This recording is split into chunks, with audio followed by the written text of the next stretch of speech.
I left school at 15, and I remember sitting across the desk from a careers advisor at school, and he was saying I should stay until I'm 16 and get some O-levels. But I didn't like school. I wanted to leave, and my mate had gone to work at Norrie Paramore Steel Foundry. So without knowing anything about it, I decided I was going to work with my mate. But I just hated the place. So after 2 days, I put my notice in, served a week's notice.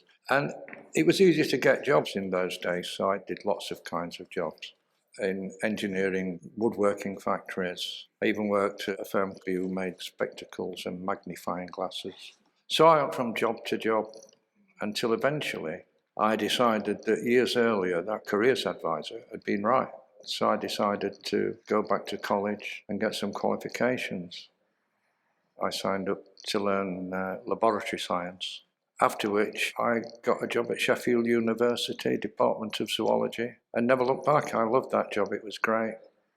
Regarding one of the health conditions that I have now, asbestosis, that was no doubt contracted before I retrained.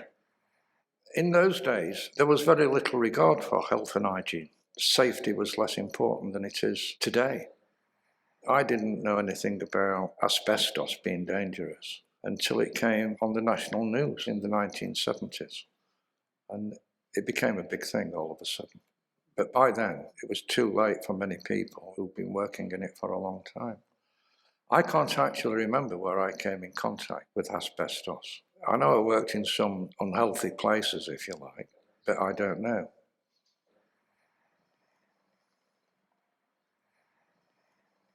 It all started in my 70s. I was getting out of breath, increasingly so. By that time, I'd had a condition called peripheral arterial disease, blockage in the arteries, so I wasn't very mobile anyway. My GP sent me to have an x-ray. When I went to see him to get the results, he said, the x-ray's clear, but I can order some more tests if you like. I'll leave it up to you. So I opted to have more tests. And he referred me to the respiratory department at the Northern General Hospital, to a Dr. Cunliffe. I think she used to see me about every 3 months. And she never said anything about what my lung condition was, other than COPD. But she never mentioned asbestosis. I'd been seeing her for 3 or 4 years. And then one day she said that you'll be seeing a Dr. Fishwick. And it was him who told me, you have asbestosis.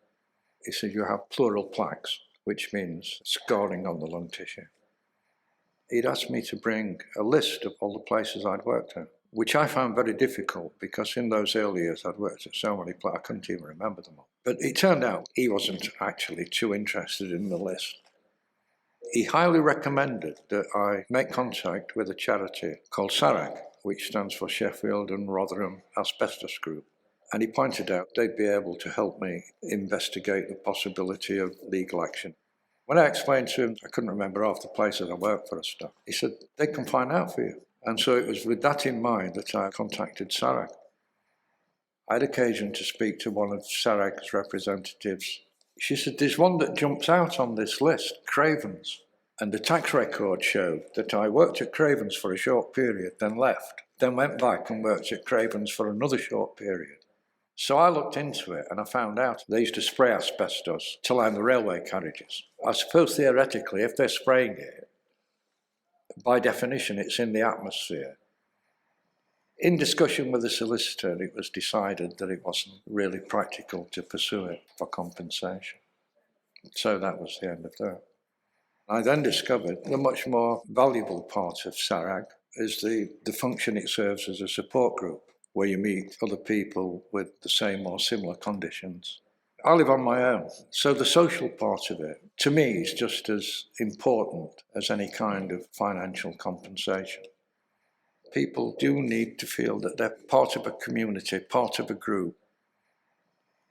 I've never seen myself as either a campaigner or a crusader. In a way, we're all victims, aren't we? And we're reacting to being victims. Otherwise, we wouldn't be here, and we wouldn't be here today.